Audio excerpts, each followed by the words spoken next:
আমরা এখনো স্বাধীনতা অর্জন করতে পারি নাই। আমরা সেদিন স্বাধীনতা অর্জন করতে পারবো যেই দিন বাইতুল মুকাদ্দাস আমাদের হাতে হবে ইনশাআল্লাহ। ওই দিন আমরা 10 গুণ মূল্য আদায় করবো ইনশাআল্লাহ। এই যে আমাদের এক একটা ভাই, এক একটা বোন, এক একটা আমাদের শিশু, এদের এক একটা রক্তের, মাজলুমদের রক্তে 10 গুণ চড়া মূল্য আদায় করবো ইনশাআল্লাহ। আল্লাহ নবী সেটা বলেছেন যে ইহুদিদের বিপক্ষে কথা বলবে পাথর এবং গাছ, পাথর এবং গাছ পর্যন্ত, হাত্তা ইয়াকুলুশ শাজার ওয়াল হাজার, এমনকি গাছ এবং পাথর কথা বলা শুরু করবে। ইয়া মুসলিম, হে মুসলিম সৈন্য, ইন্না ওয়ারাইল ইয়াহুদ, আমার পিছনে ইহুদি সৈন্য দাঁড়িয়ে আছে, তাল ফাকতুলহু, আসো একে হত্যা করে যাও। এই দৃশ্য দেখার জন্য এখনো এই সভ্যতা বাকি আছে ইনশাআল্লাহ। ইনশাআল্লাহ আমরা 10 গুণ চড়া মূল্য আদায় করবো ইনশাআল্লাহ।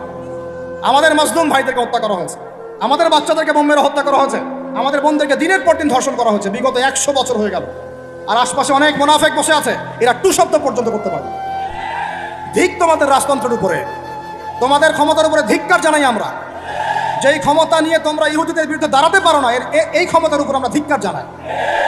ওর চেয়ে ওই মাজলুম ভাইরা অনেক ভালো, যারা ওই গুটি কয়েক লাঠিসোঁটা নিয়ে এদের প্রতিবাদ করেছে। ইনশাআল্লাহ এই প্রতিবাদ কিয়ামত পর্যন্ত থাকবে ইনশাআল্লাহ। আমি এখানে গরম গরম বক্তব্য দিতে আসি নাই। এখানে গরম গরম বক্তব্য দিয়ে আপনাদেরকে উত্তেজিত করা আমাদের উদ্দেশ্য না। উদ্দেশ্য হচ্ছে বিশ্বের প্রেক্ষাপটটা বোঝানো। এই বিশ্বে আমরা স্বাধীন হতে এখনো পারি নাই। যেদিন পারবো, কোন দিন পারবো? যেদিন বাইতুল মুকাদ্দাস আমাদের হাতে আসবে। বিশ্বাস করেন ওই জায়গা থেকেই ইনশাআল্লাহ অচিরেই ঈসা ইবনে মারিয়াম সারা বিশ্বকে শাসন করবে ইনশাআল্লাহ। ওই সময় দেখবেন মুসলমানরা স্বাধীনতা কাকে বলে। আমি বলেছি এক একটা জুলুমের 10 গুণ চড়া হিসাব আদায় করা হবে ইনশাআল্লাহ।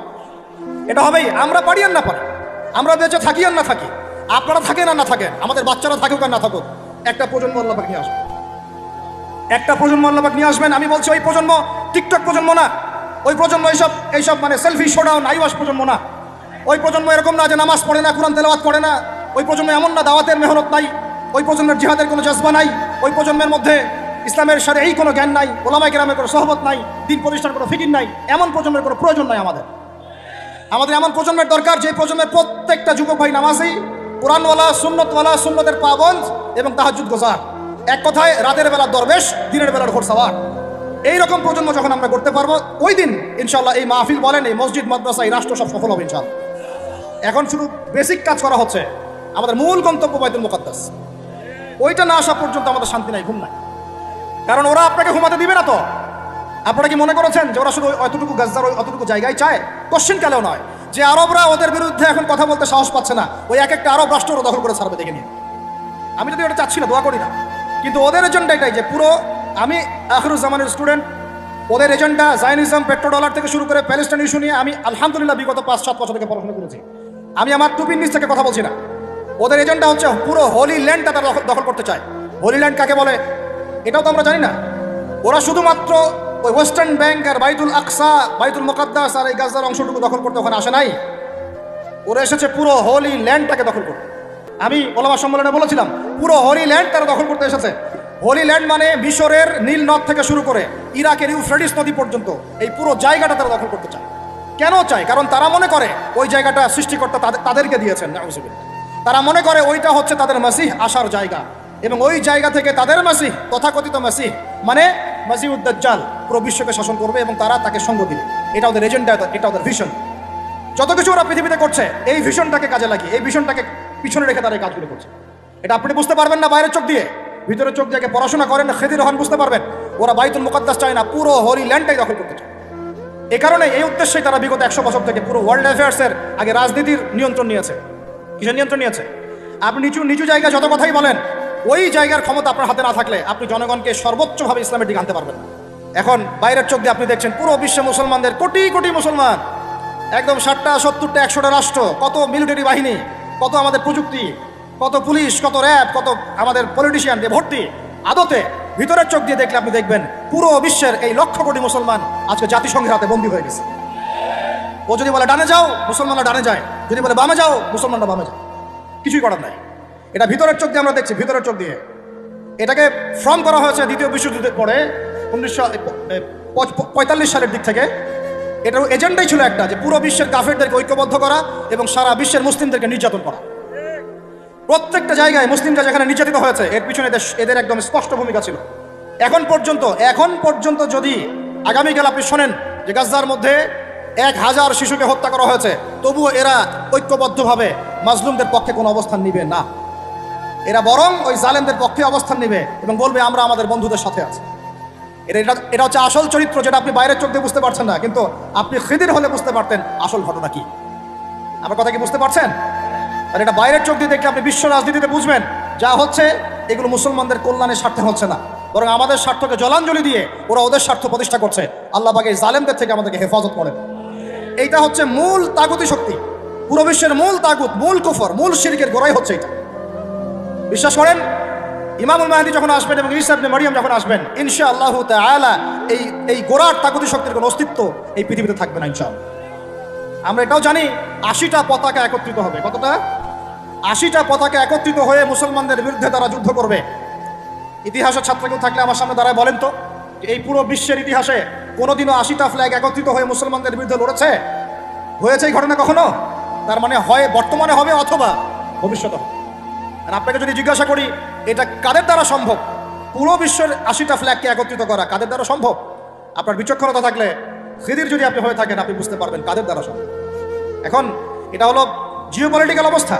তবে ওইখানে যে ওদের মধ্যে সবাই এক তা নয়, ওদের মধ্যেও দুটো ভাগ আছে। এক শ্রেণীর নাসারা আছে যারা মুসলমানদের কাছাকাছি থাকবে, যারা দেখবে মুসলমানদের পক্ষে অবস্থান নেবে। আর এক শ্রেণীর নাসারা থাকবে যারা মুসলমানদের সরাসরি শত্রুতা করবে। এই বিষয়ে আল্লাহ পাক সূরা মাইদার মধ্যে স্পষ্ট বলেছেন, ইয়া আইয়ুহাল্লাযীনা আমানু, হে মুমিনগণ, লা তাত্তাখিযুল ইয়াহুদা ওয়ান নাসারা আউলিয়া, তোমরা ইহুদি এবং নাসারাদেরকে বন্ধুরূপে গ্রহণ করো না। কে বলেছেন? কে বলেছেন? এখন আপনি কি আল্লাহর দিকে তেরে আসবেন? আপনি কি আল্লাহর সামনে আল্লাহর দিকে তেরে আসবেন? আপনি আল্লাহ আপনি কেন এই কথা বললেন, আপনি কেন অসাম্প্রদায়িক কথা বললেন, এমন কথা বলবেন? আল্লাহ বলছেন সূরা মাইদা আয়াত নাম্বার 51-তে, কত নাম্বার? আল্লাহ বলছেন, ইয়া আইয়ুহাল্লাযীনা আমানু, হে মুমিনগণ, তোমরা যদি মুমিন হয়ে থাকো, লা তাত্তাখিযুল ইয়াহুদা ওয়ান নাসারা আউলিয়া, ইহুদি এবং নাসারাদেরকে বন্ধুরূপে গ্রহণ করো। এখন কি আল্লাহ পাক সব ইহুদিকেই বলছেন, সব ইহুদি সব নাসারাকেই বলছেন, সব খ্রিস্টানকে বলছেন? উত্তর না। কাদেরকে বলছেন? বা'দুহুম আউলিয়াউ বা'দ, ইহুদি নাসারার মধ্যে যারা একে অপরের বন্ধু, ইহুদি নাসারাদের মধ্যে যারা একে অপরের বন্ধু, আল্লাহ পাক তাদেরকে আমাদেরকে বন্ধুরূপে গ্রহণ করতে নিষেধ করেছেন। কেন? আল্লাহ পাক বলেছেন, ওয়া মাইয়া তাওয়াল্লাহুম মিনকুম ফাইন্নাহু মিনহুম, তোমাদের মধ্যে কেউ যদি ওদের দিকে চলে যায়, ওদের দিকে মুখ ফিরায়, ওদের সাথে বন্ধুত্ব করে, অ্যালায়েন্স করে, তাহলে সে এই উম্মার কেউ না, সে তাদের অন্তর্ভুক্ত হয়ে যাবে। এখন আপনি বলেন তো, সারা বিশ্বের ইহুদি এবং খ্রিস্টানরা কি একসাথে আছে? না, ওদের মধ্যে কিন্তু বিভক্তি আছে, আছে না? ওদের মধ্যে বিভক্তি আছে। খেয়াল করে দেখেন, এই ইস্যুগুলোতেও সব খ্রিস্টান কিন্তু একসাথে ইহুদিদের পক্ষ নেয় নাই। ভালো করে খেয়াল করে দেখবেন, বোঝার চেষ্টা করবেন, ওয়ার্ল্ড অ্যাফেয়ার্স বুঝবেন। ওদের মধ্যে ডিভাইডেশন আছে। আল্লাহ পাক বলছেন সব ইহুদি সব খ্রিস্টান খারাপ এমন নয়, তাদের মধ্যেও ভালো মানুষ আছে। কিন্তু যে ইহুদি যে খ্রিস্টানরা একে অপরের বন্ধু, তাদেরকে তোমরা বন্ধুরূপে গ্রহণ করো না। তাহলে আমাকে বলেন তো, স্টেট ফরওয়ার্ড বলি, যে যারা প্যালেস্টাইনে জুলুম করছে, যে জারজ রাষ্ট্র, তাদের বন্ধু কোন খ্রিস্টানরা? কোন পৃথিবীর কোন সভ্যতার খ্রিস্টান রাষ্ট্রগুলো ওকে মদত দিয়েছে বলেন তো দেখি? সর্বপ্রথম ওকে বড় করেছে ব্রিটেন। কে বড় করেছে? এবং এই পশ্চিমা সভ্যতা, ওর সাথে আরো অনেকগুলো কান্ট্রি আছে। তারপরে দ্বিতীয় বিশ্বযুদ্ধের পর 1914 সালে যখন অটোম্যানদেরকে পরাজিত করা হয়েছে, তখন ব্রিটেন ইহুদিদেরকে ঢুকিয়েছে জেরুজালেমে। তারপরে পেলে বড় করেছে। তারপর যখন ওরা একটু শক্তিশালী হয়ে গেছে, তখন ব্রিটেনের রোল শেষ। দ্বিতীয় বিশ্বযুদ্ধের পর সে দায়িত্ব চাপিয়ে দিয়েছে আমেরিকার হাতে। এরপরে সে এই জারজ রাষ্ট্রটাকে আস্তে আস্তে বড় করতে করতে ওই শিশু থেকে একদম ঘোড়সাওয়ারের ঘোড়ায় পরিণত করেছে, আরও শক্তিশালী করেছে। এবং বিগত 1945 থেকে এই 2024 পর্যন্ত, এখন পর্যন্ত প্রত্যক্ষ মদত দিয়ে সেটাকে বিশ্বের রুলিং স্টেট বানিয়েছে। এখন সে বিশ্বের মুসলমানদেরকে বলে, ওঠো, মুসলমানরা ওঠে, বসতে বললে বসো। বাস্তবতা এটা না যে আপনার অনেক মসজিদ আছে, অনেক মাদ্রাসা আছে, অনেক মুসলমান, আপনারা যুব সমাজের একদম বিস্ফোরণ, একজন বক্তা আসছে, একদম আল কোরআনের আলো ঘরে ঘরে জ্বালো। আদতে এগুলোর কোনো মূল্য হচ্ছে না। আদতে এগুলো দিয়ে সারা বিশ্ব দিন প্রতিষ্ঠা হচ্ছে না। কারণ বিশ্বের বাস্তবতা আমরা বুঝতে পারি না। বিশ্বের বাস্তবতা বুঝতে হলে খিজির হতে হবে। বিশ্বের বাস্তবতা এইটাই যে ওরা এখন এত শক্তিশালী একটা অবস্থায় গিয়েছে, ওখান থেকে আমাদেরকে তারা কন্ট্রোল করা শুরু করেছে বিগত প্রায় 100 বছর থেকে। কত বছর থেকে? এগুলো আমাদের হুঁশি নাই। আমরা মনে করি মাশাআল্লাহ, আমি 5 ওয়াক্ত নামাজ পড়ি, মাস কাম খালাস, আমি যাকাত দিয়েছি, কাম খালাস, আমি একদম পর্দা করি, মাশাআল্লাহ, সব কাম খালাস, আমি একটা মসজিদ করেছি, বাস কাম খালাস, আমি মাশাআল্লাহ একটা মাদ্রাসা চালাই, বাস দিন কায়েম হয়ে গেছে। No, not at all. আর যদি যেতে পারেনও, পশ্চিমারা আপনাকে সেখানে থাকতে দিবে না। আমাদের এখানে সবচেয়ে ভালো মানুষ যিনি, এখানকার এই এলাকার যিনি দায়িত্বশীল, তিনি যদি সবচেয়ে মুত্তাকি পরহেজগার মানুষ হন, তিনিও যদি দাঁড়িয়ে বলেন যে আমি ইসলামের পক্ষে আছি, কোরআনের পক্ষে আছি, হাদিসের পক্ষে আছি, আমি বাইতুল মুকাদ্দাসের পক্ষে আছি, মাজলুম ফিলিস্তিনিদের পক্ষে আছি, তার উপর থেকে চাপ চলে আসবে। কারণ পুরো বিশ্বের শক্তিটা নিয়ন্ত্রণ করছে এখন ইহুদিরা, নাসারারা, জায়নিস্টরা। ওই জায়গায় যতক্ষণ পর্যন্ত আঘাত না পড়ছে, ততক্ষণ পর্যন্ত আপনি বিশ্বে স্বাধীন হতে পারবেন। অতএব বাইরের চোখ দিয়ে না, ভিতরের চোখ দিয়ে দেখতে শিখুন। তো ভিতরের চোখ পুরো জিও পলিটিক্সটা আপনাকে বুঝাবে। ভিতরের চোখ দিয়ে দেখলে আপনি দেখবেন মুসলমানরা এখনও তাদের অধীনে পরাধীন হয়ে আছে। এখান থেকে আমরা স্বাধীনতা চাই ইনশাআল্লাহ। আল্লাহ পাক আমাদেরকে সেই স্বাধীনতা অর্জন করার তৌফিক দান করেন। এবার অর্থনৈতিক জীবনে আসেন। অর্থনৈতিক জীবনে এসে দেখবেন আপনি মাশাআল্লাহ মনে করবেন যে আপনি তো হালাল খাচ্ছেন, হ্যাঁ গরুর গোশত খাচ্ছেন প্রত্যেক জুমায়। আমরা মাশাআল্লাহ মুরগির গোশত খাচ্ছি। ঢাকার মানুষ তো খালি খায় আর খায়, সবাই খাচ্ছে মাশাআল্লাহ বসে, ছেলে মেয়ে ফুচকা চটপটি এইটা ওইটা, খাবারের দোকানের অভাব নাই, সবাই খাচ্ছে। ভাবখানা এমন যে দুনিয়াতে এসেছি খাওয়ার জন্য। দুনিয়াতে আসছে তিনটা কাজ, খাবো, টয়লেট করবো আর মেয়েদের সাথে সহবাস করবো, ব্যাস দ্যাটস অল। ভাবখানা দেখলে এমন মনে হয় আমাদের। আল্লাহ পাক আমাদেরকে বুঝদান করেন, হেফাজত করেন। এগুলো করতে দুনিয়াতে আসি নাই আমরা, এগুলো আমাদের মূল কাজ নয়, এগুলো আমাদের প্রয়োজন। আপনি মনে করছেন যে মাশাআল্লাহ সবাই হালাল খাচ্ছি, বিশ্বাস করেন পুরো বিশ্বের অর্থনীতি সুদভিত্তিক। একদম খোলামেলা ওয়াকুলু কওলান সাদীদা বললাম, আল্লাহ পাক বলেছেন একদম স্পষ্ট সরাসরি খোলামেলা কথা বলো। পুরো বিশ্বের অর্থনীতি সুদভিত্তিক। যারা এই পুরো বৈশ্বিক অর্থনৈতিক সিস্টেমের মধ্যে ঢুকে গেছে, অর্থাৎ ওয়ার্ল্ড ব্যাংক, IMF এবং ফেডারেল রিজার্ভ ব্যাংকের আওতায় চলে আসছে, এরকম কোনো সেন্ট্রাল ব্যাংক 100% সুদমুক্ত হতে পারবে না। ফুল স্টপ, কোনোভাবেই সম্ভব না। আপনি যত বড় মুসলিম কান্ট্রি হন না কেন, আপনি এদের আওতায় থাকলে কোনো অবস্থাতেই সুদমুক্ত থাকতে পারবেন না। তাহলে এখন আমি যদি আপনাকে প্রশ্ন করি, বিগত 20 বছর থেকে একটা রাষ্ট্র এই জালেমদের বিরুদ্ধে লড়াই করেছিল এবং সাম্প্রতিক সময়ে তাদের কারেন্সি মার্কিন ডলারকে ছাড়িয়ে গেছে, তারা কিভাবে পেরেছে? এই তথ্য কি আপনাদের কাছে আছে? তথ্য আছে? নাম মেনশন করার দরকার নাই, আপনারা বুঝতে পারেন কি পারেন না? এই মোল্লাদের দৌড় মসজিদ পর্যন্ত নয়, এই মোল্লাদের দৌড় হবে বাইতুল মুকাদ্দাস পর্যন্ত ইনশাআল্লাহ।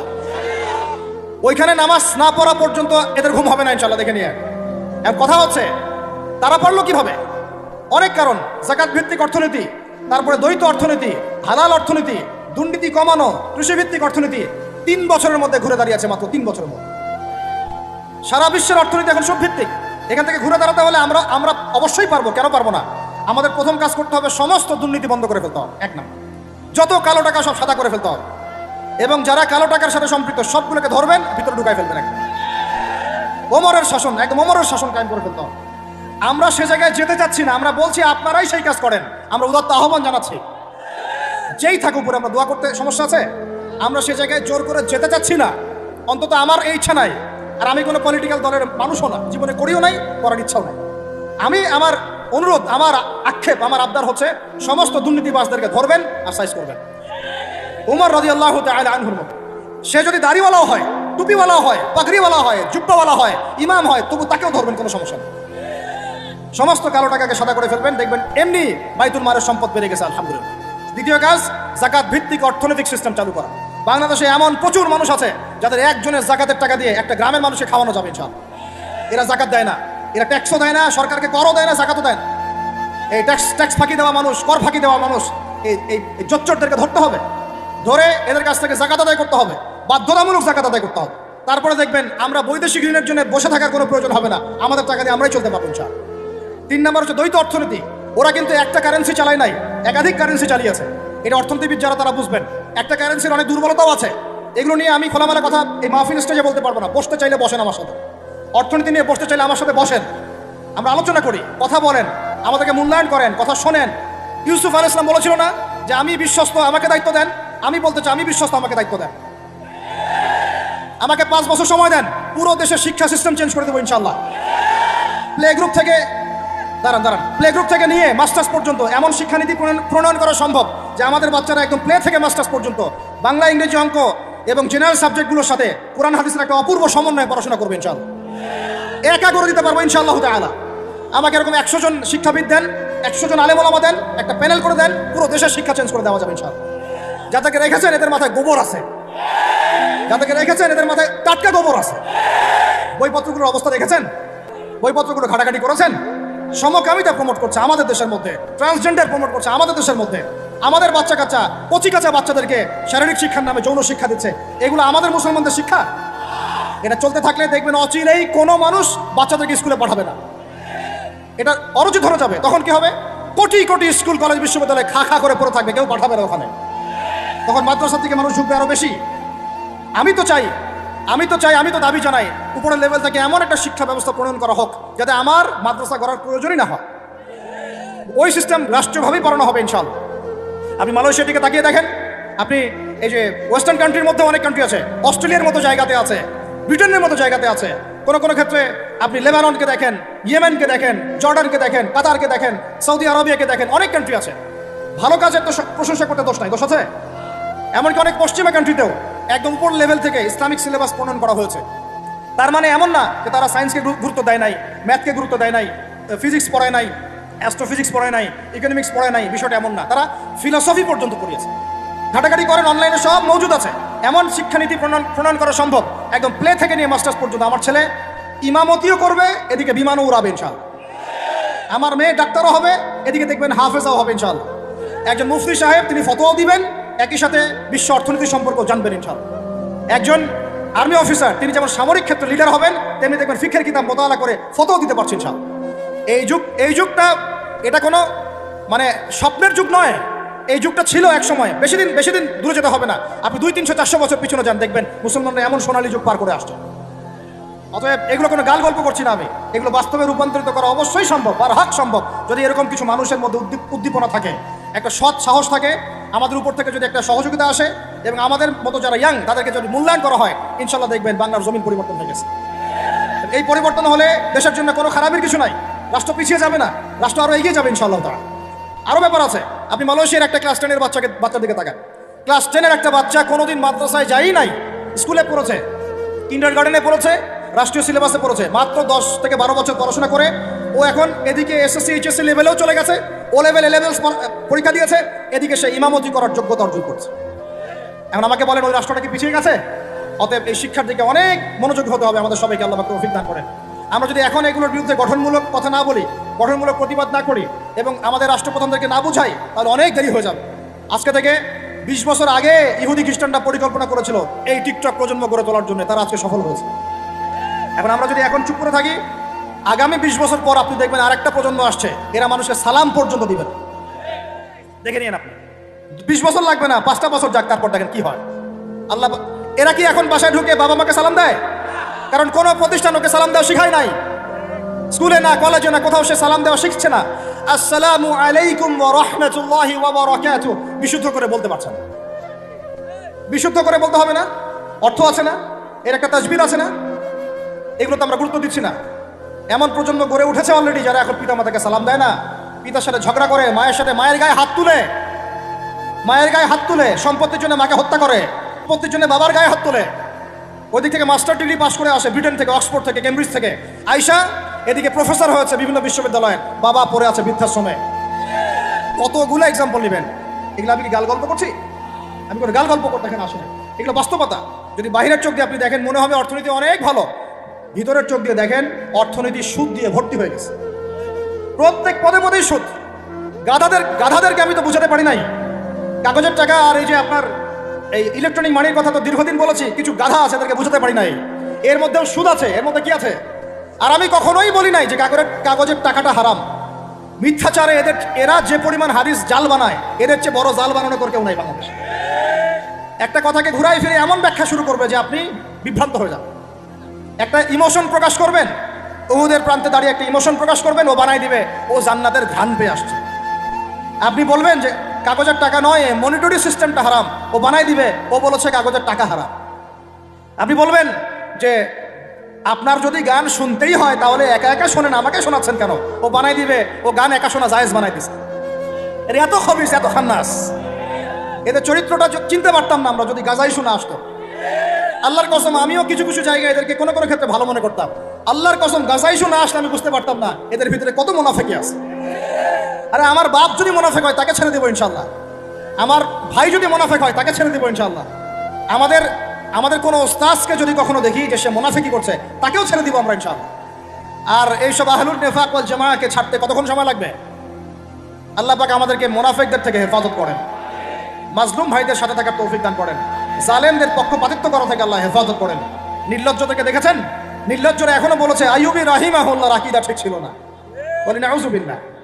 আর আইয়ুবী রাহিমাহুল্লাহ যে ঘোড়ায় চড়ে জিহাদ করেছেন, ওই ঘোড়ার খুরের নিচে যে পরিমাণ মাটি ছিল, তোমার মতো হাজারটা মাতখালিকে ওই জায়গায় নিয়ে গেলেও তার সমপরিমাণ হবে না কখনো ইনশাআল্লাহ। আইয়ুবী রাহিমাহুল্লাহ যে তরোয়াল দিয়ে যুদ্ধ করেছেন, ওর এক ফোঁটা রক্তের দাম তোমাকে বিক্রি করলে হবে না ইনশাআল্লাহ। তুমি তার আকীদা নিয়ে প্রশ্ন করো, নির্লজ্জ কোথায়। একজন বলেছে ফিলিস্তিনিরা মাইর খাবে না কেন? ইহুদিদের সাথে থাকতে থাকতে নাকি ওদের মতোই হয়ে গেছে। নাউযুবিল্লাহ। আল্লাহ মাফ করেন, আল্লাহ হেফাজত করেন। একজন বলেছে যে হামাস ইহুদিদেরই হাতে তৈরি করা, বিচ্ছিন্ন হয়ে নাকি সন্ত্রাসী কর্মকাণ্ড করছে। বলার ভাষা নাই, আমি বলতে বলতে ক্লান্ত হয়ে গেছি, আর বলতে চাই না। বলার আমার রুচিও করে না, আর ভাষাও দেয়। তবে এতটুকু আপনাদেরকে আমি আশ্বস্ত করতে চাই, ইনশাআল্লাহ তাআলা বাংলাদেশের হকপন্থী ওলামায়ে কেরামদের যে জামা আছে, কওমীকরণের ওলামায়ে কেরামদের যে হকপন্থী ওলামায়ে কেরামদের জামা আছে, প্রত্যেক বই, প্রত্যেক মেম্বার, প্রত্যেক আলোচনায় তারা আল আকসা ইস্যুটাকে জীবিত রাখবে ইনশাআল্লাহ। এটাকে আমরা জীবিত রাখবো ইনশাআল্লাহ। ওরা এটাকে ভুলিয়ে দিতে চাচ্ছে, এই জন্য নতুন নতুন ইস্যু তৈরি করার চেষ্টা করছে। খবরদার, আপনারা এই ইস্যুতে পা দিবেন না। আপনাদেরকে ভিতরে চোখ খুলতে হবে এবং মূল গন্তব্য চিন্তা হবে। আল্লাহ রাব্বুল আলামিন আমাদের সবাইকে ভিতরে চোখ দিয়ে এই বিশ্বকে দেখার তৌফিক দান করেন। বিশ্ব অর্থনীতিকে দেখবেন, ভিতরে চোখ দিয়ে দেখবেন। ইলেকট্রনিক মানির মধ্যেও সুদ আছে, কাগজের টাকার ভিতরেও সুদ ঢুকেছে। সামনে আসবে বিটকয়েন্স, যেটা অলরেডি চলে আসছে। আরেকটা আসবে, সেটা হলো ক্যাশলেস সোসাইটি। কি বললাম বলেন? এটা বহু কান্ট্রিতে অলরেডি চালু হয়ে গেছে। এই যে আমাদের অনেক ভাই ব্যবসা করে, তারা চায়না যায়, কোরিয়া যায়, উত্তর কোরিয়া, দক্ষিণ কোরিয়া যায়। ওরা দেখে আসতেছে চায়না চালু করে ফেলছে অলরেডি। ক্যাশলেস সোসাইটি মানে হচ্ছে আপনি আপনার মুদ্রাকে সংরক্ষণ করতে পারবেন না। আপনি দেখলেন খিদির আলাইহিস সালাম দেয়াল নির্মাণ করলেন, দেয়ালের নিচে কি ছিল? খাজানা ছিল। তাহলে দেয়ালের নিচে খাজানা তিনি সংরক্ষণ করলেন কেন? এতিম বালকরা যেন বড় হয়ে সেটা নিতে পারে। তাহলে আপনি চিন্তা করেন, ওই মুদ্রাটা কি ছিল? ইলেকট্রনিক মানি ছিল, যেটা তিনি সংরক্ষণ করলেন। ওই মুদ্রাটা কি কাগজের মুদ্রা ছিল, যেটা তিনি সংরক্ষণ করলেন? ওই মুদ্রাটা কি বিটকয়েন ছিল, যেটা তিনি সংরক্ষণ করলেন? তিনি সংরক্ষণ করেছেন হয় গোল্ড কয়েন অথবা রূপার মুদ্রা। কারণ এটার মূল্য কমে যাবে না, এরা 20 বছর পর বড় হলেও বাবারই সম্পত্তি ফেরত পাবে। এইটা হলো ইসলামিক কারেন্সি, যেটা বিশ্ব থেকে উঠিয়ে দিয়েছে এই IMF, ওয়ার্ল্ড ব্যাংক আর ইউনাইটেড স্টেট এবং এদের যে চালাপালাগুলো। আমরা এই ব্যাস ওই সুর মিলাচ্ছি। ওরা কাগজের মুদ্রা দিয়ে সারা বিশ্বটাকে ডমিনেট করছে। তাও আবার এখানে আরো ব্যাপার আছে, কাগজের সব মুদ্রা আবার এক মানের না। এগুলো হচ্ছে হার্ড কারেন্সি, মানে শক্তিশালী কারেন্সি। এগুলো সফট কারেন্সি, মানে নরম কারেন্সি। বাংলাদেশের টাকা কোন কারেন্সি, হার্ড না সফট? এতটুকু তো জানেন। হার্ড কারেন্সি কি? মার্কিন ডলার, মানে মগের মূল্য। একটা কথা হচ্ছে না, মগের মূল্য। মগ কারা জানেন? হয়েছে যারা রোহিঙ্গাদেরকে মেরেছিল, বলে মগ। আপনারা তো জানেন না। ছোটবেলা আমাদের বাবা মারা ঘুম পাড়াতো না, খোকা ঘুমালো, পাড়া জুড়ালো, বর্গি এলো দেশে, মনে আছে? বুলবুলিতে ধান খেয়েছে, কি বলেন? তারপরে খাজনা দিব কিসে, মনে আছে? ধান ফুরালো, পান ফুরালো, কি জানি খাজনার উপায় কি? আর কটা দিন সবর করে নাকি রসুন। এখানে কি বোঝানো হয়েছে আপনি বুঝতে পারবেন না, ইতিহাস পড়তে হবে। খোকা ঘুমালো, পাড়া জুড়ালো, বর্গি এলো দেশে। বর্গি মানে যে মগদেরকে বোঝানো হয়েছে। ওরা উগ্র ছিল, যেখানে যাইতো এরকম মঙ্গলদের মতো ম্যাসাকার করতো, ফসল বিনষ্ট করতো, ট্যাক্স নিত, জুলুম করতো। ওইটা ভয় দেখানো হতো। ওই জন্য ওদের মূল্য, ওদের এই যে আগ্রাসনটাকে বলা হয় মগের মূল্য। মগের মূল্যকের ব্যাখ্যা বুঝলেন? এটা মগের মূল্য। ওরা এখন হার্ড কারেন্সি দিয়ে মগের মূল্য। কিরকম? যে সারা বিশ্বের সফট কারেন্সিগুলো আমার কারেন্সি দিয়ে নির্ধারিত হবে। মানে আপনার 100 টাকা সমান সমান ওর $1 মগের মূল্য। কেন আমার 1 টাকা সমান সমান তোমার $1 হতে পারে না? হতে পারে না? এটা করতে দিবে না, কারণ এটা করলে আপনার অর্থনৈতিক অবস্থা অনেক সমৃদ্ধ হয়ে যাবে এবং আপনি তাদের সমান হয়ে যাবেন। আপনি যে দামে তেল কিনবেন, তাকেও সে দামে তেল কিনতে হবে। তো ওরা এটা ধরিয়ে দিল। শুধু তাই না, IMF এর মাধ্যমে, ফেডারেল রিজার্ভের মাধ্যমে, ওয়ার্ল্ড ব্যাংকের মাধ্যমে তারা এটাকে, আমরা দ্বিতীয় বিশ্বযুদ্ধের পরের কথা বলছি। ওই সময় ব্রেটন উড কনফারেন্স হয়েছে, পড়ে দেখুন। ব্রেটন উড কনফারেন্স হয়েছে, মার্কিন ডলারকে সারা বিশ্বের রুলিং মানে কারেন্সি হিসেবে ওরা নির্ধারণ করবে, মগের মূল্য। এবং প্রত্যেকটা কারেন্সি এর আন্ডারে নিয়ন্ত্রিত হবে এবং টাকার মান, অন্যান্য মুদ্রার মান বাড়বে কমবে এর ভিত্তিতে, আপনার প্রবৃদ্ধির ভিত্তিতে নয়। এবং তার হাতে নিয়ন্ত্রণ থেকে যাবে। যদি আপনি বেশি বাড়াবাড়ি করেন, আপনার টাকার মান তারা কমাই দেবে। কয়দিন আগে ইলেকশনের আগে একটা শব্দ শুনেছিলেন অনলাইনে, স্যাংশন দিতে চাই, স্যাংশন। মনে আছে? হ্যাঁ, মনে আছে? কি জিনিস বুঝছেন আপনারা? কিছু ওটা বুঝেন না। অর্থনৈতিক নিষেধাজ্ঞা কিভাবে দিতে পারে? আপনার টাকার মান তারা কমাই দিবে। তখন 1 কেজি পেঁয়াজের দাম হবে 500 টাকা, 1 কেজি রসুনের দাম হবে 1000 টাকা, 1 ব্যারেল তেলের দাম হয়ে যাবে দেখবেন 10,000 20,000 টাকা। কিচ্ছু করতে পারবেন না। তুরস্কের মতো কান্ট্রি যখন ঘুরে দাঁড়ানোর চেষ্টা করছিল, ওদের লিরার মান তারা বাড়িয়ে দিল একদম। ওটা তো মনে হয় 12,000 পর্যন্ত চলে গেছে। ইনফ্লেশন বলি আমরা এটাকে, মুদ্রাস্ফীতি, ওটা প্রায় 12,000% পর্যন্ত বেড়ে গিয়েছিল। বলি নাউজুবিল্লাহ। এগুলো জুলুম, অর্থনৈতিক জুলুম। বাইরের চোখ দিয়ে দেখলে মনে হবে সুন্দর চলছে সবকিছু, ভিতরের চোখ দিয়ে দেখা শিখলে বুঝবেন অর্থনৈতিক ক্ষেত্রে এই বিশ্বে এই জায়নিস্টরা, ইহুদি খ্রিস্টানরা সবচেয়ে বেশি জুলুম করেছে। আরও আছে, বলতে থাকলে সারা রাত যাবে। এরপরে তারা আরবদেরকে বুঝালো, ইয়া শাইখ, আরবদেরকে বুঝালো, হাবিবি, ইয়া হাবিবি, কাছে আসেন, শোনেন, আমরা আপনাদের কাছে তেল আছে, আপনারা তো তেল বয়কট করে দিয়েছেন, আর তেল ছাড়া তো আমাদের যুদ্ধ বিমান ফ্লাই করছেন। তেল তেল কাদেরকে দিয়েছে আল্লাহ পাক? মিডল ইস্ট আরবকে দিয়েছে, ঠিক আছে। এখন হাবিবিকে বলা হচ্ছে আপনারা তো তেল বয়কট করে দিলেন, এটা করেছিল বাদশাহ ফয়সাল বলেন রাহিমাহুল্লাহ, উনি একজন সাহসী নেতা ছিলেন, এই জন্যই তাকে গুপ্ত হত্যা করা হয়েছে। সাহসী যারা তাদেরকে গুপ্ত হত্যা করে এটা একটা সুন্নত, এটা মাথায় রাখবেন। খুব খুব ট্যালেন্টেড একজন দেখবেন, খুব ট্যালেন্টেড একজন বিজ্ঞানী দেখবেন হঠাৎ নাই, তাবাস করে মিসাইল এসে পড়ে গেল। এমন সূক্ষ্ম স্নাইপার দূর থেকে 12,000 কিলোমিটার দূর থেকে মেরে দিলে আপনার কলেজের মধ্যে ফেলে গেল। এগুলো জেনে বুঝেই আমরা প্রতিদিন সকাল করি, সন্ধ্যা করি, আলহামদুলিল্লাহ। কারণ অ্যাটলিস্ট আপনাকে তো জানতে হবে, জেনে নেন, পরে আপনারা চিন্তা করবেন যে কিভাবে লাইফ লিড করবেন। ফাযাক্কির ইন্নামা আনতা মুযাক্কির, আপনি উপদেশ দিন, শুধু আপনি উপদেশদাতা, লাস্তা আলাইহিম বিমুসাইতির। ফাযাক্কির ইন নাফাআতিয যিকরা সায়াযাক্কারু মান ইয়াখশা, যারা আল্লাহকে ভয় করে তারা ফিরে আসবে ইনশাআল্লাহ। তো যেটা বলছিলাম, বাদশা ফয়সাল একদম বয়কট করে দিলেন। এবার ওরা এসে বুঝাচ্ছে যে তেল ছাড়া তো আমাদের চলছে না, এদিকে ওদের ডলারের মান কমে যাচ্ছে, মুদ্রাস্ফীতি হচ্ছে, ইনফ্লেশন হচ্ছে। এখন তারা বুঝালো যে ঠিক আছে একটা চুক্তি করা যাক। যুবকরা ভালো করে শোনেন, এগুলো জানেন না বলেই অনেক সময় আপনি সহি বলে সহি ভুল পথে যাচ্ছেন। ভাই সহি পথেই যাচ্ছেন, বাট এটা সহি ভুল হয়ে যাচ্ছে। আমরা বুঝতে পারছি সহিহের আড়ালে একটা মারাত্মক জয়ীফ আর জাল আকীদা আছে, এটা আপনার সামনে সহি দিয়ে ঢেকে দেওয়া হয়েছে, বুঝতে পারতেছেন না। এই জায়গাটাকে ভালো করে বোঝেন। যখন উম্মতের সাথে কেউ গাদ্দারি করে তখন সে সহি থাকে না, উম্মতের সাথে কেউ যদি গাদ্দারি করে তখন সে কি থাকে না, সহি থাকে না। এখন আসেন, আমি ধর্মতাত্ত্বিক কথা বলছি আগে। এখানে বাদশা ফয়সাল তাকে কনভিন্স করা হলো, ঠিক আছে আমরা তেল কিনবো, আপনাদের কাছ থেকে কিনবো, আপনাদের গলফ কান্ট্রি যেগুলো আছে এদের কাছ থেকে কিনবো, তবে একটা শর্ত, আপনারা তেল বিক্রি করবেন শুধু মার্কিন ডলারে, অন্য কোনো কারেন্সিতে তেল বিক্রি করতে পারবেন। বলেন আউযুবিল্লাহ। আপনি বাংলাদেশ গভর্নমেন্ট যদি গিয়ে এক ব্রিফকেসের মধ্যে 1 কোটি টাকা নিয়ে যায়, বুঝেন কথা, বুঝতে পারতেছেন? 1 কোটি টাকা আমাদের টাকা নিয়ে গিয়ে যদি বলে শেখ হাবিবি আমাকে তেল দাও, ওরা বলবে তেল দিতে পারবো, খালাস কুল্লু খালাস, এখান থেকে বের হও। কথা বুঝতে পারেন না? 1 কোটি কি দিবেন? টাকা, তেল দিবেন, লিখে নেন, দিবেন। কিন্তু সেই 1 কোটি টাকাকে যদি আপনি ডলারে কনভার্ট করেন, ওটাকে ডলার দিয়ে কনভার্ট করেন, করে যদি বলেন হাবিবি তেল, তখন বলবে যে আসো দাঁড়ি লাগবে, তেল নিয়ে যাও, খালাস কুল্লু খালাস। আর বুঝতে পারছেন? তেল বিক্রি করব শুধুমাত্র ডলার দিয়ে, ডলার ছাড়া অন্য কোনো কারেন্সিতে তেল বিক্রি করতে পারবো না। এটা পশ্চিমারা আরবদের সাথে একটা সন্ধি করলো আর কি, চুক্তি করলো। এই চুক্তির নাম হলো পেট্রো ডলার মনিটরি সিস্টেম। বুঝতে পারলাম? Petro dollar monetary system. এর বদৌলতে আরবের মরুভূমি হয়ে গেল এখন একদম অট্টালিকার প্রাসাদ। বোঝা যায়? মরুভূমিগুলো হয়ে গেল কি অট্টালিকার প্রাসাদ, আর বাকি পুরো মুসলিম উম্মার উপর দেখেন কি দুরবস্থা। শুধু তাই না, ওই ডলার হলো একদম লিডার, কারেন্সির লিডার। এখন ওই ডলার তেলের মান নির্ধারণ করবে, আপনি টাকা দিয়ে করতে পারবেন। সারা বিশ্বের সবচেয়ে বড় অর্থনৈতিক জুলুম হচ্ছে এই পেট্রো ডলার মনিটরি সিস্টেম। এর চেয়ে বড় কোনো জুলুম হয়নি অর্থনৈতিক জীবন। এখন অনেক ওলামায়ে কেরাম আছেন আপনারা এখানে, আমি জানি উপস্থিত, আপনারা একটু ফিকহের কিতাবগুলো মোতালা করে আমাদেরকে একটা ফতোয়া দিয়েন যে এইরকম মনিটরি সিস্টেম প্রণয়ন করা জায়েজ না নাজায়েজ। এটা আপনারা ফতোয়া দিয়েন, আমি ফতোয়া দিতে পারবো। আমি অর্থনৈতিক ভাষায় বলতেছি যে এই মনিটরি সিস্টেমটা পুরো বিশ্বে জুলুম নিয়ে আসছে।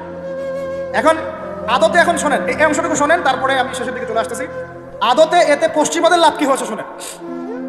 আমার কাছে এই যে ডলার, এটা আমি ছাপাই আমার দেশে, আমার কারখানায়। আমার খরচ হচ্ছে কাগজ, আমার খরচ হচ্ছে মেশিন, আমার খরচ হচ্ছে কালি। বোঝা যায়? বোঝা যাচ্ছে? আচ্ছা, এখন সেটা আমি বানালাম, ছাপালাম, গিয়ে আমি আরবকে দিলাম তেল দাও। ওরা এই কাগজের টাকাটা নিল, নিয়ে রিজার্ভ করলো, করে মূল যে তেল, এই তেলটা মনে করেন তেল বা সোনা, তেল বা সোনা একই কথা, কারণ সোনার ফাংশন প্লে করছে এখন তেল। এখন তো যেহেতু গোল্ড দিনার নাই, দিরহাম নাই, এই তেলটা তারা নিল, নিয়ে ওদের দেশের আন্ডারগ্রাউন্ডে বাংকার আছে, গ্যালনকে গ্যালন তেল রিজার্ভ করতে থাকলো। এমনভাবে রিজার্ভ করতে থাকলো যে বিগত আগামী 30 বছর যদি বিশ্বে কোনো তেল নাও থাকে, ওরা চলতে পারবে, প্লেন উড়াইতে পারবে। ওদের মিলস বন্ধ হবে না, ফ্যাক্টরি বন্ধ হবে না, ওদের ইন্টারনেট সেকশন বন্ধ হবে না, বিদ্যুৎ বন্ধ হবে না, ওদের কোনো কিছুই বন্ধ হবে না, কোনো প্রযুক্তি বন্ধ হবে। এত তেল তারা এখন রিজার্ভ করলো কি দিয়ে? ওর দেশে ছাপানো বিনামূল্যের ডলার দিয়ে। এবং সেই ডলারটা আমরা নিলাম, নিয়ে আমরা মাশাআল্লাহ অট্টালিকা নির্মাণ করলাম, আর মনে করলাম যে মাশাআল্লাহ আমি তো খুব ধনী হয়ে গেলাম, সমৃদ্ধি অর্জন করলাম। আদতে এখানে পশ্চিমাদের সবই লাভ। আমরা বলি না জালাও তাই কদু, সরি, আমরা বলি আম গেল সালাও গেল, তাই না? এখানে আমও তাদের, সালাও তাদের। আদতে আমাদের কিছু নাই। আপনারা হাসতেছেন, এইটা হচ্ছে সারা বিশ্বের সবচেয়ে বড় জুলুম। এখন আমরা তো থার্ড ওয়ার্ল্ডের কান্ট্রি, এটা হচ্ছে যারা বড় বড় ধনী রাষ্ট্র, ওদের অবস্থা হচ্ছে এই। আর আমরা যারা থার্ড ওয়ার্ল্ডের কান্ট্রি, উন্নত বিশ্বের দিকে এগিয়ে যাচ্ছে, আমরা যারা আস্তে আস্তে, যে পথে আমাদের দুর্নীতি বাধা, আমাদের এই যে নৈতিকতার অবক্ষয় বাধা, আমাদের মধ্যে আমানতহীনতা বাধা, এই বাধাগুলো আমাদেরকে আগাতে দিচ্ছে না। তা আমাদের অবস্থা কি হতে পারে তাহলে চিন্তা করুন। এখন আমরা এই জায়গায় আছি, এই জায়গায় বসে বসে আপনি মনে করছেন যে আপনি মাশাআল্লাহ খুব পাক্কা মুসল্লি, হালাল খাচ্ছেন, নামাজ পড়তেছেন, তাহাজ্জুদ রোজার জান্নাত কিনে নিয়েছেন মাশাআল্লাহ। অথচ আপনার অর্থনীতি সুদভিত্তিক, এবং এই সুদভিত্তিক অর্থনীতির আন্ডারে থেকে কোনো বেসরকারি ব্যাংক পর্যন্ত 100% সুদমুক্ত সিস্টেম দিতে পারবে না। ফুল স্টপ, খালাস। আর এর উপরে আবার আছে ঘুষ, তার উপরে আবার আছে দুর্নীতি, তার উপরে আপনারা আবার মাপে কম দিচ্ছেন, তার উপরে আবার পণ্য মজুত করছেন, মার্কেটে ইচ্ছাকৃতভাবে প্রাইস বাড়ায় দিচ্ছেন, এই কাজগুলো করছেন। আমি শিক্ষিত একটা সমাজ পেয়েছি বলে কথাগুলো এভাবে মাহফিলে বললাম। এগুলো মাহফিলে কিন্তু আলোচনা হয় না। এগুলো কি মাহফিলে আলোচনা হয়? আমরা বিশ্বাস করি গাজীপুরের শহরের মানুষ, সব ঢাকার মানুষ, আপনারা সব বুঝেন, ইন্টেলেকচুয়াল অডিয়েন্স আছে। এই কথাগুলো খোলামেলা বলার কারণেই ওদের দ্বারা পালিত কিছু তথাকথিত শায়েখ আমার উপর খুব ক্ষিপ্ত। এর আকীদা ঠিক না, এর মানহাজ ঠিক না, এই লেকচার শোনা যাবে না, ইত্যাদি ইত্যাদি। ঠিক আছে, আমারটা শোনার দরকার নেই, তোমাকে শুনতে কে বলছে? তোমার শোনার ইচ্ছা করে না, তুমি শুনিও না। যাদের শোনার ইচ্ছা তারা শুনবে ইনশাল্লাহ। আর তোমার মতো কিছু মুনাফিক না শুনলে আমার কিছু যায়ও আসে না। ইনশাল্লাহ মুমিনরা যারা, তারা শুনবে, বুঝবে, ইনশাল্লাহ ওরাই প্রজন্ম করবে ইনশাল্লাহ। আর আমাদের ভুল হতে পারে, ভুল হলে সেটা ওলামায়ে কেরাম সংশোধন করবেন। ওলামায়ে কেরাম যদি আমাদেরকে বলেন এটা ভুল হয়েছে, অবশ্যই মাথা পেতে নেব। আমরা আলেম ওলামার বাইরে নয়, ওলামায়ে মুহাক্কিকের বাইরে নয়। তাহলে আপনাকে কি আমি ভিতরের চোখ দিয়ে পুরো বিশ্বের রাজনীতি বুঝাতে পেরেছি? পুরো বিশ্বের অর্থনীতি বোঝাতে পেরেছি? পুরো বিশ্বের শিক্ষাটাও বুঝেন? এবার আপনার কাছে মনে হচ্ছে পুরো বিশ্বের শিক্ষা খুব উন্নত, বাহ্যিকভাবে বস্তুবাদী ক্ষেত্রে উন্নত, মঙ্গলে যাচ্ছি, চাঁদে যাচ্ছি, স্যাটেলাইট পাঠাচ্ছি ইত্যাদি, তো এগুলো বস্তুবাদী উন্নতি। আদতে কি হচ্ছে দেখেন, নীতি নাই, শিক্ষা অর্জন করার পর নৈতিকতা নাই, চরিত্র নাই, সালাম কালাম নাই, ধর্মভীরুতা নাই, আমানতদারিতা নাই। একজন ডক্টর, সে মাশাআল্লাহ ডক্টর হয়েছে, হওয়ার পরে এখন সে দেখছি কসাই হয়ে গেল। তাহলে কোন শিক্ষাটার ঘাটতি হলো? নীতির, নৈতিকতার, ইসলামের ওই বুঝটা নাই, পরকালীন কনসেপ্ট নাই। একজন ইঞ্জিনিয়ার মাশাআল্লাহ, আপনি theta, sine theta, cos theta সব তো বুঝেন মাশাআল্লাহ। আপনি একজন আর্কিমিডিস থেকে শুরু করে পিথাগোরাস সব করে ফেললেন, কিন্তু ইঞ্জিনিয়ার হয়েও আপনি চোর হলেন। তাহলে কোন শিক্ষার অভাব হলো বলেন? একটা মেয়েকে আপনি দেখছেন মাশাআল্লাহ এগিয়ে যাচ্ছে, বাপরে বাপ, ফেমিনিস্ট রেভলিউশন। আদতে ওর গায়ে এখন একটা গেঞ্জি, ওর গায়ে পায়ে একটা জিন্সের প্যান্ট, বাহিরের চলাফেরা দেখে তার অঙ্গ প্রত্যঙ্গ সব স্পষ্ট দেখা যাচ্ছে, সে স্পষ্ট বেপরদায় চলছে। একটা ছেলেকে আপনি দেখছেন বাহির থেকে পরে আসলো, এসে এখানে ট্রান্সজেন্ডার হয়ে গেল, লিঙ্গ পরিবর্তন করতেছে। ছেলেপেলেকে দেখছেন এখানে ডিগ্রি অর্জন করেছে, কিন্তু মাদক ছাড়তে পারছে না, মেয়েদের সাথে জেনা ছাড়তে পারছে না, সমকামিতা ছাড়তে পারছে না। শিক্ষার সংজ্ঞাটাই বা আসলে কি? তাহলে সংজ্ঞাটা কি? এডুকেশনের সংজ্ঞাটা কি আমাকে বলেন? শিক্ষার মূল সংজ্ঞাটা কি? আমরা কি এই বিশ্বের মূল শিক্ষা ব্যবস্থা কি মুসলমানরা গড়ে দেয় নাই? একটা বই কিনেন বাসায় গিয়ে, যে এই বিশ্বের 1000 সেরা আবিষ্কার, ওখানে দেখবেন সবগুলো মুসলমানদের নাম আছে না নাই? আপনি যে ল্যাপটপ চালাচ্ছেন, অ্যালগোরিদম কে দিয়েছে? হিন্দু ভাইরা দিয়েছে, খ্রিস্টান ভাইরা দিয়েছে। আমি বোঝানোর জন্য ভাই বলছি, বৌদ্ধ ভাইরা দিয়েছে, ইহুদিরা দিয়েছে, এরা দেয় না। কারা দিয়েছে? মুসলিমরা দিয়েছে। আপনি যে মেডিকেল সায়েন্সের কথা বলছেন, মূল জিনিসটা কে দিয়েছে? মুসলিমরা দিয়েছে। রক্ত সংবহন যন্ত্র কারা আবিষ্কার করেছে? মুসলিমরা। আপনি জাবির ইবনে হাইয়ানকে ছাড়া আপনি কেমিস্ট্রি পড়াতে পারবেন না। ইবনে রুশদ, ইবনে সিনাকে ছাড়া আপনি মেডিকেল সায়েন্স আগাতে পারবেন না। আপনি ইবনে রুশদ ছাড়া এই যে আমরা পাটিগণিত, বীজগণিত, জ্যামিতি, ত্রিকোণমিতি, পরিমিতি করে আপনি করতে পারবেন না। আমরা তো জেনারেল লাইন পড়েছি, আমাদের সাথে বসেন, এগুলো হয়তো সবাই আপনি বোঝাতে পারবেন না। জ্যোতির্বিদ্যায় যাচ্ছেন, আপনি অ্যাস্ট্রোনমিতে যাচ্ছেন, অনেক কিছু করছেন, আপনি মুসলিমদেরকে ছাড়া এক পা আগাতে পারবেন না।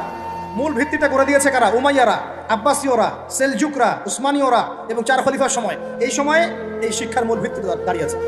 এই যে আমরা যে নাহু সরফের কিতাবগুলো পড়ি, আমাকে বলেন তো, নাহু সরফের কিতাব রাসূলের যুগে ছিল? বলেন, ছিল না। কোন খলিফার সময় থেকে এগুলো সারা বিশ্বে ছড়িয়ে গেল? নাম জানেন? আলী ইবনে আবি তালেব। কি নাম?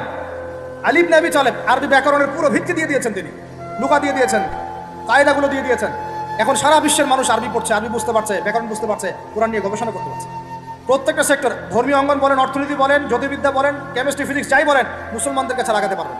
তাহলে আমরা যে যুগে ছিলাম সেখানে কি ফিরে আসা যাবে না? সম্ভব না। তাহলে প্রয়োজন কিসের? প্রয়োজনটা হচ্ছে, আমি জেনারেল শিক্ষার বিরোধী নই, কোশ্চিনকালেও নয়। জেনারেল শিক্ষা থাকবে, ইংরেজির প্রয়োজন আছে, বাংলা অবশ্যই প্রয়োজন আছে, মুক্তিযুদ্ধ সংস্কৃতি আমরা জানবো, শিখবো, চেতনা ধারণ করবো, সব ঠিক আছে। আমরা সমাজবিজ্ঞান পড়বো, দর্শন পড়বো, সায়েন্স পড়বো, আর্টস পড়বো, কমার্স পড়বো, সব ঠিক আছে ভাই। মেডিকেল সায়েন্স পড়েন, ইঞ্জিনিয়ারিং পড়েন, কিন্তু কোরআন বাদ দিয়ে নয়, হাদিস বাদ দিয়ে নয়, আকীদা বাদ দিয়ে নয়, সিরাত বাদ দিয়ে নয়, ফিকহ বাদ দিয়ে নয়। রাজি আছেন ইনশাআল্লাহ? এখন আমাকে বলেন এর উপায় কি, এর আসল উপায় কি? এখন এটা কি আপনি চাইলেই প্রতিষ্ঠা করতে পারবেন? আমার ক্ষুদ্র জ্ঞানে আমার কাছে 3টা উপায় মনে হয়। কয়টা উপায় ভাই? এক নম্বরটাই সবচেয়ে সেরা উপায় এবং সবচেয়ে কঠিন উপায় এবং একই সাথে সবচেয়ে ইফেক্টিভ উপায়। এটা যদি করা যায় তাহলে আর 2-3-এর প্রয়োজন হবে না। সেটা হলো জাস্ট যদি আমাদের ঊর্ধ্বতন কর্তৃপক্ষ, আমাদের শিক্ষা মন্ত্রণালয়, আমাদের গভর্নমেন্ট, আমাদের প্রশাসন, আমাদের সরকার, তারা যদি একটা টেবিলে বসে ওলামায়ে কেরামদেরকে নিয়ে বসে, প্রতিভাবান ইয়াংদেরকে নিয়েও বসে, শিক্ষা নিয়ে যাদের অবদান আছে তাদেরকে নিয়ে বসে যদি একটা শিক্ষানীতি প্রণয়ন করে যে না, আমাদের দেশটা মুসলিম কান্ট্রি, বেশিরভাগ মানুষই মুসলমান জনগণ, মুসলমান যুবক, মুসলমান যুবতী, মুসলমান শিশু কিশোর বেশিরভাগই মুসলিম, অ্যাজ এ ডেমোক্রেটিক সিস্টেম এখানে বেশিরভাগই মুসলিম। তাহলে তাদের স্বার্থ বিবেচনা করে আমরা একটা শিক্ষানীতি প্রণয়ন করি না কেন? একটা শিক্ষানীতি প্রণয়ন করি যেখানে প্লে গ্রুপ থেকে শুরু করে মাস্টার্স পর্যন্ত আমরা মাশাআল্লাহ 2টা শিক্ষাকে সমন্বয় করে দেবো। এই সমন্বয়টা করলে আমার ছেলে বললাম তো 2 দিকেই ইনশাআল্লাহ এক্সপার্ট হবে। আমাদেরকে আলাদা করে কোনো প্রতিষ্ঠান খুলতেও হবে না। এটা কি করা যায় না? এটা যদি করা যায় তাহলে আমাদেরকে আলাদা করে কোনো মাদ্রাসাও খুলতে হচ্ছে না এখন, বরং যা আছে এটা দিয়ে যথেষ্ট। আর সুন্দর নীতি থাকবে, সিলেবাস করে দেওয়া হবে, দেখবেন সবাই একই ভাষায় কথা বলছে, একই শিক্ষা শিক্ষিত হচ্ছে, একটা লেভেল পর্যন্ত অ্যাটলিস্ট মানুষ নৈতিক শিক্ষা পাবে, ইসলামী শিক্ষা পাবে। পরবর্তীতে গিয়ে ফ্যাকাল্টি আলাদা হয়ে যাবে, তারা কেউ ইঞ্জিনিয়ার, কেউ ডক্টর ইত্যাদি ইত্যাদি হতে পারে। এটা যদি আমাকে বলেন, আমাকে 5টা বছর সময় দেন, 5 বছর সময় দেন, যদি মূল্যায়ন করেন, আমি ইউসুফ আলাইহিস সালামের মতো বলতে বাধ্য হচ্ছি এখন, কারণ আমি এটা দেখে অনেক ব্যথিত হচ্ছে। কেউ বলুক না বলুক, আমি কোনো দলের পক্ষ থেকে বলছি না, কোনো মতের পক্ষ থেকে না, কোনো রাজনৈতিক ব্যক্তিবর্গের পক্ষ থেকেও নয়, আমি আমার ব্যক্তিগত ব্যক্তি স্বার্থের পক্ষ থেকে বলছি, আমাকে 5টা বছর সময় দেন, ইনশাল্লাহ এটা আমি করে দিতে পারবো। জাস্ট আমাকে একটা সমৃদ্ধ লাইব্রেরি দেন, বসার জায়গা দেন, কাজ করার জায়গা দেন, স্বাধীনতা দেন, ইনশাল্লাহ আমি করে দেই। তারপরে আপনারা চেক করেন, যদি মনে হয় হ্যাঁ দেওয়া যায় তাহলে দেন, না হলে আমারটা ছুড়ে ফেলে দিন। পরে প্রয়োজনে ওটা আমি একা আমার একটা ইউনিভার্সিটি বানাই, সেখানে পড়াবো ইনশাল্লাহ। এটা 1 নাম্বার অপশন। 2, যদি এটা না করা হয়, আর এটা না করার সম্ভাবনাও আছে, কারণ আমি বলছি পুরো বিশ্ব আমরা নিয়ন্ত্রণ করি না, আমরা নিয়ন্ত্রিত। আমরা কি নিয়ন্ত্রিত? তারপরে দ্বিতীয় অপশন হচ্ছে যতগুলো শিক্ষা প্রতিষ্ঠান এখন আছে, স্কুল হোক আর মাদ্রাসা হোক, এগুলোতে আপনারা সিলেবাসের মধ্যে একটু সমন্বয় নিয়ে আসার চেষ্টা করেন। সিলেবাস একটা আছে, ঠিক আছে, বুঝলাম, একটু সমন্বয় আনার চেষ্টা করেন। সমন্বয় করে অ্যাটলিস্ট বাংলা ইংরেজির সাথে আরবিটাকে মিক্স করার চেষ্টা করেন। আমার ছেলে কোরআন শিখলে কোনো সমস্যা নাই, সে বিপদগামী হবে না, সে গোমরা হবে না, সে কখনো জঙ্গি সন্ত্রাসী হয়ে যাবে না ইনশাআল্লাহ, বরং সে এই দেশের একজন সম্পদ হবে ইনশাআল্লাহ তাআলা। তো এত ভয় কিসের? কোরআনকে এত ভয় কেন করেন? নবীর সুন্নতকে এত ভয় করেন কেন? সমস্যাটা হচ্ছে কোরআন হাদিসের সঠিক ব্যাখ্যাটা না প্রচার করার কারণে কোনো ক্ষেত্রে মানুষ উগ্র হয়ে যাচ্ছে, এটা সত্য। কিন্তু আমরা সেই উগ্রতা ছড়াতে চাই না। আমরা কোনো বিচ্ছিন্ন জনগোষ্ঠী নই, আর আমাদের কোনো গোপন কোনো এজেন্ডাও নয়। আমাদের এজেন্ডা একদম স্পষ্ট পরিষ্কার। আমরা বাইতুল মুকাদ্দাস চাই, আমরা মুসলমানদের মধ্যে নৈতিকতা চাই, সুন্দর শিক্ষানীতি চাই, হালাল অর্থনীতি চাই, এবং হালালভাবে বেঁচে খেয়ে আল্লাহর ইবাদত করতে চাই, এতটুকুই। এর বেশি কিছু আমরা চাই না। এর বেশি কিছু চান না? আল্লাহ পাক আমাদের সবাইকে তৌফিক দান করেন। তো এই 2 নম্বর অপশনটাও এফেক্টিভ যদি আপনারা করতে পারেন। আর 3, 2 নম্বরও যদি কাজ না হয়, তাহলে 3 নম্বর একটা অপশন খোলা থাকে যে নতুন করে কিছু প্রতিষ্ঠান গড়ে তোলেন এবং সেই প্রতিষ্ঠানগুলোতে আপনি আপনার মতো করে সুন্দর সিলেবাস মেনটেন করে আপনার বাচ্চাদেরকে পড়ানোর চেষ্টা করেন, যেখানে বাংলা, ইংরেজি, অঙ্ক এগুলোও থাকবে, জেনারেল শিক্ষাও থাকবে এবং ইসলামিক শিক্ষাও থাকবে। এছাড়া আমার মনে হয় না এই প্রজন্মকে বাঁচানোর চতুর্থ কোনো রাস্তা বাকি আছে।